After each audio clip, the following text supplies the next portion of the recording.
Jonathan, the Tories' Energy Secretary Amber Rudd has made a speech about energy policy today. It has ruffled a feather or two. Tell us a little bit about that. Well, it's long been apparent that the UK's energy policy is a total shambles.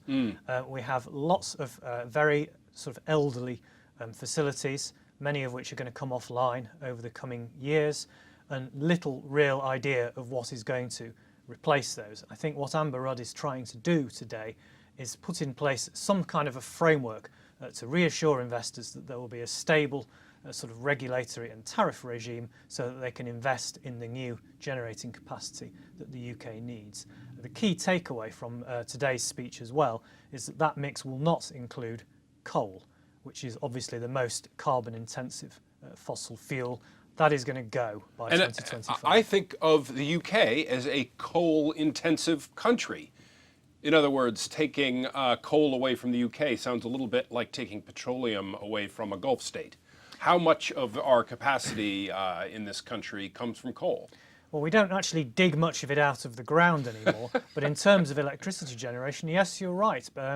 About 25 to 30% of the UK's electricity is still generated by coal-fired power And how stations. long until all of that capacity has to get turned off? They want to start decommissioning it in earnest in 2023 and have it completely out of the mix by 2025. So we have 10 years to replace a third of the electricity, as much as a third of the electricity generation in the country. This seems like a pretty steep order. What is going to replace it and how? Well, of course, in an ideal world, we're trying to reduce our carbon footprint and so on. Renewables would replace all of that capacity and more. But of course, as you may have noticed, the UK is not renowned for its beautiful sunny weather.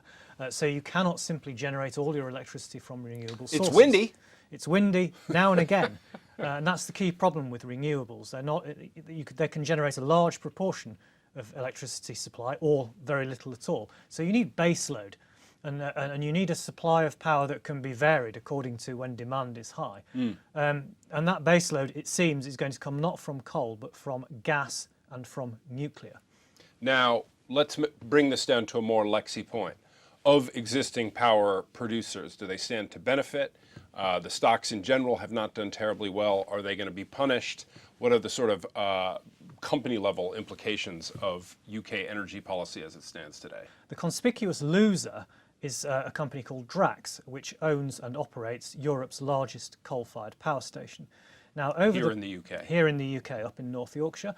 Now, over the past few years, Drax has spent almost £700 million converting around half of the units at that station to run on what's called biomass, which is pelletised wood, because it's the decline of coal-fired generation is not a surprise. It's been apparent. Right. So this all sounds very futuristic. They're going to a renewable source of energy. What's the problem?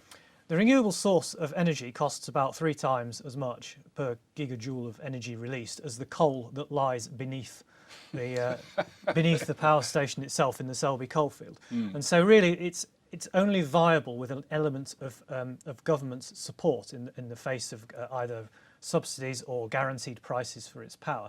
And the problem for Drax is that those guarantees have been shifting around a lot. There's been a lot of regulatory change and its shares are down 2/3 so far this year. They now trade on a PE of 5 and yield 5%. So it sounds like both investors and the UK energy market badly need some policy stability before they can feel confident and get to work. I think that's right. But for all its share price decline, Drax is not a basket case. It's not a company sort of priced for death.